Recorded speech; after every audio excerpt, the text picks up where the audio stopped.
Mike's Daily Podcast. Well, this show is going to be exciting because I have really no energy.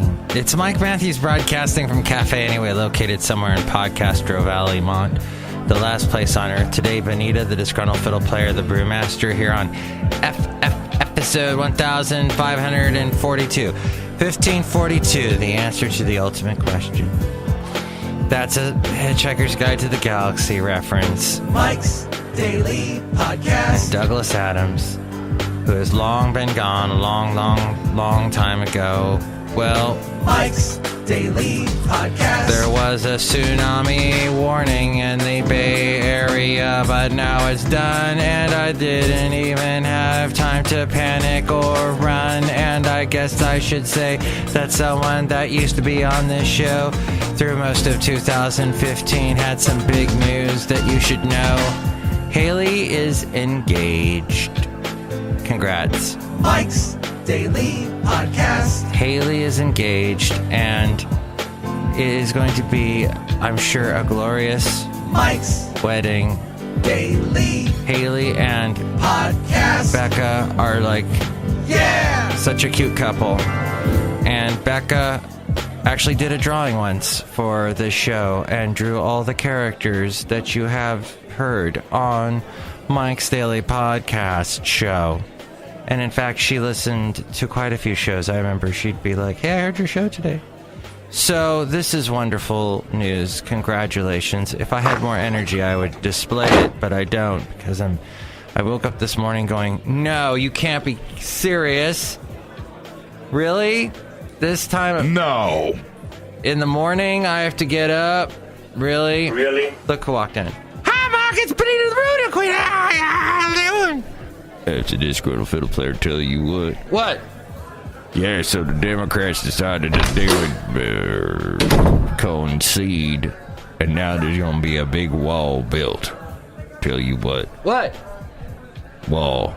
Now, I thought you were mad that Trump said that the wall was going to be more of a symbolic thing, and that it wasn't going to be a physical thing. No, it's going to be a physical thing, Mark. It's going to be a big wall that you can't get around. A huge wall.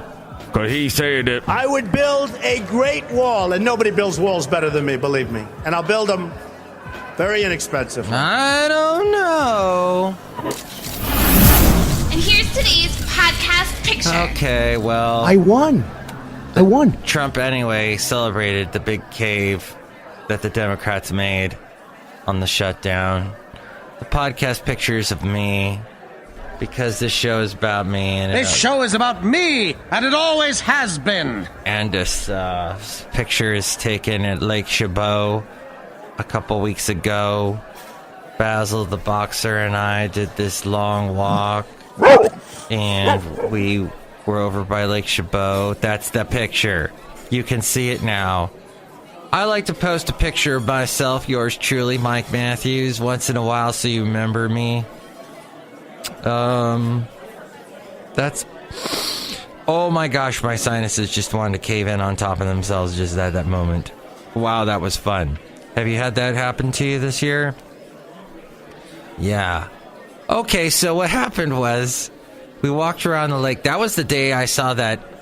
Well, I don't have it confirmed by security, national security, but there was some weird barbecue going on that I guess may or may not have been affiliated with ISIS. I don't know, but it was scary.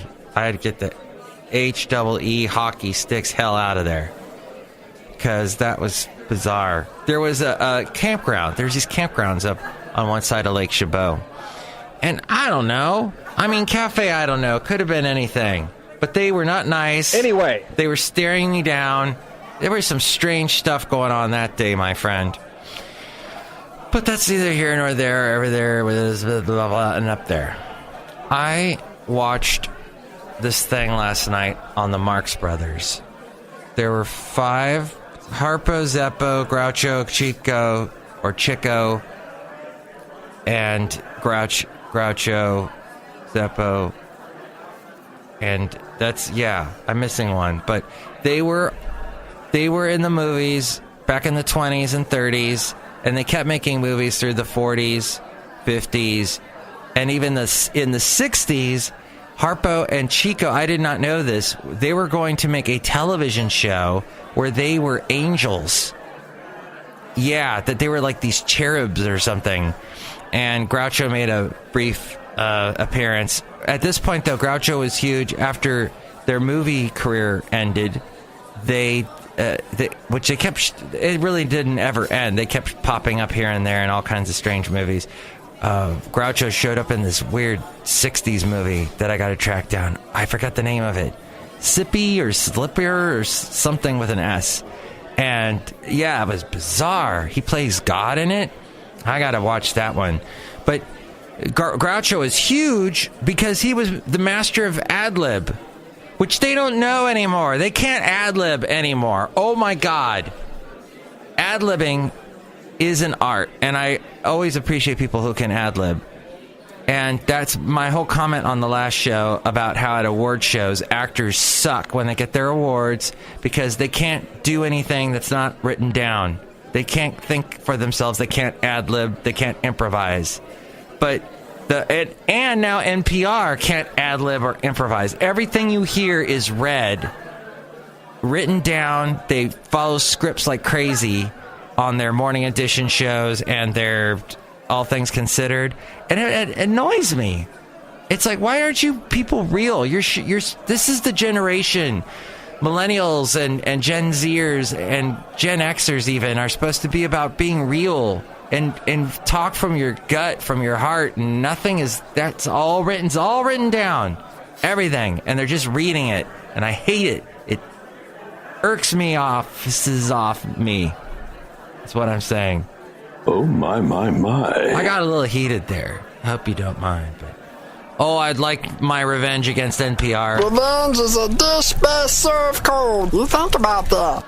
But I feel NPR's ratings are going down. I might be wrong. I thought Netflix ratings were going down. But then this story popped up in front of my face and made me angry.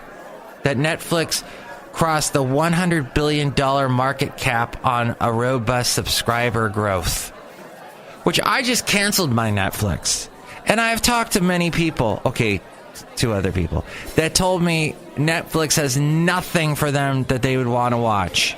It's all that stupid Stranger Things. People were like, oh, you got to watch Stranger Things. Oh, did you watch Stranger Things yet? And then it was so underwhelming.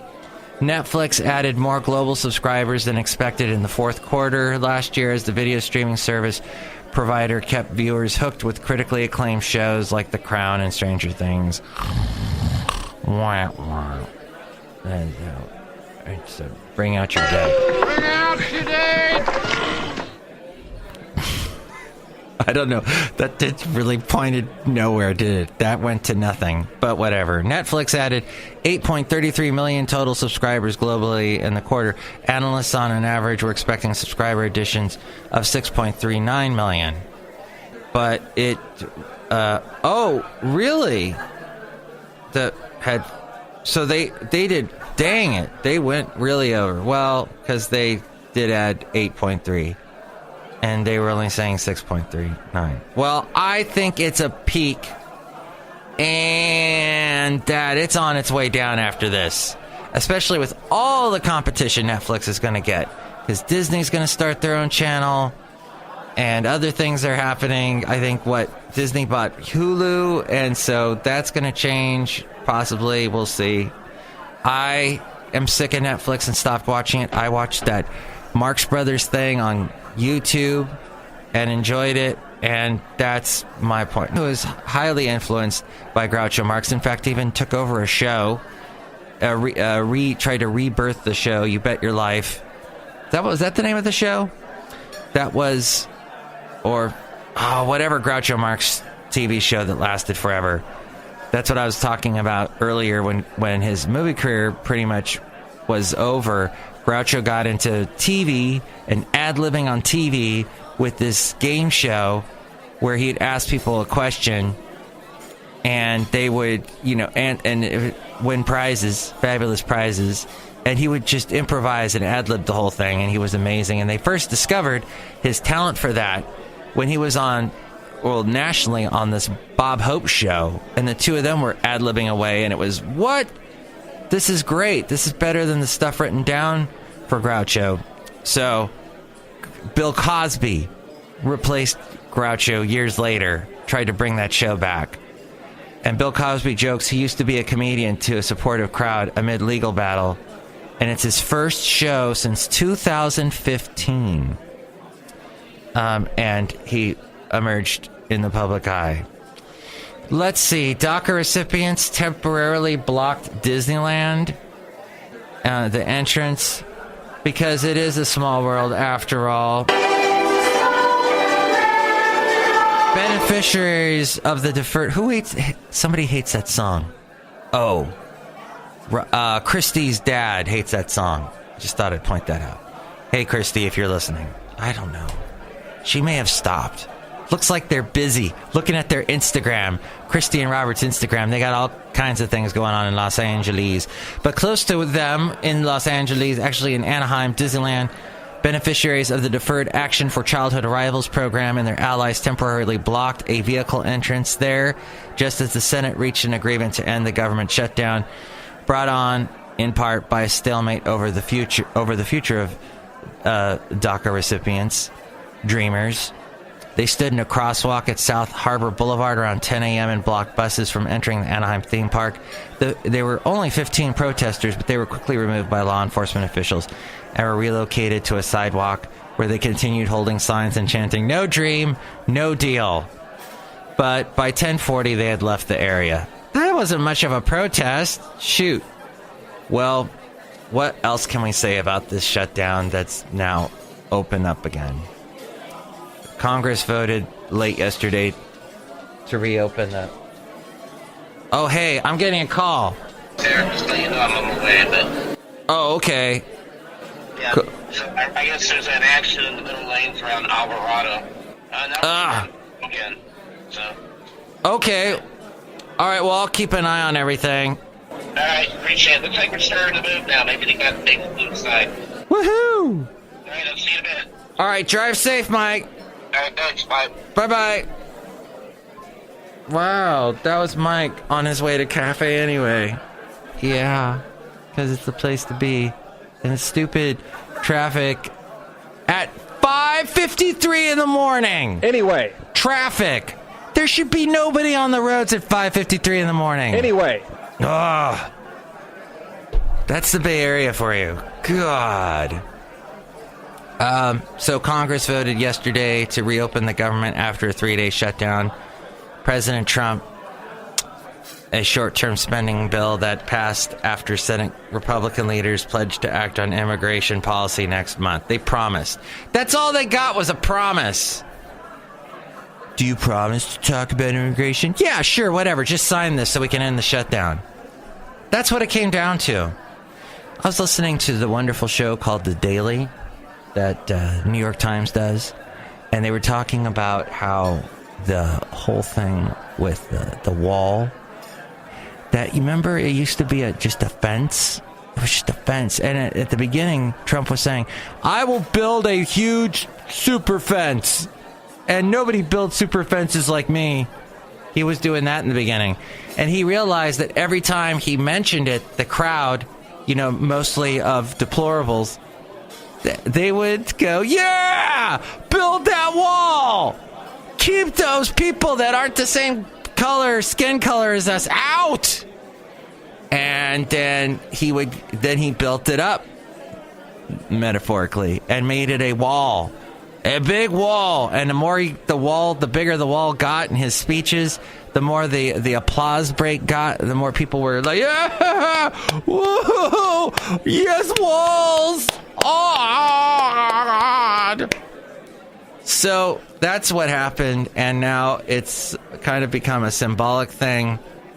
John Kelly, the man behind the scenes at the White House, he said, hey, listen, Trump, and we talked about this on a recent podcast, you gotta realize where the rubber meets the road here. You can't really have a big wall, a big Great Wall of China, between America and Mexico, going from sea to shiny sea, from Pacific to Gulf of Mexico. Let's see what happens. The House joined the Senate in passing the bill to fund the government through February 8th, reauthorizing the Children's Health Insurance Program. So that was good. And rolling back several health care taxes. Okay. It passed 81 to 18 in the Senate and 266 to 150 in the House. And that's pretty much it. As we go outside a cafe anyway, we're bringing Mike's Daily Podcast somewhere in Podcastro Valley. I'm surprised I was able to give you this much show. But I pushed through my fatigue and gave you this amazing program that was full of fascinating information.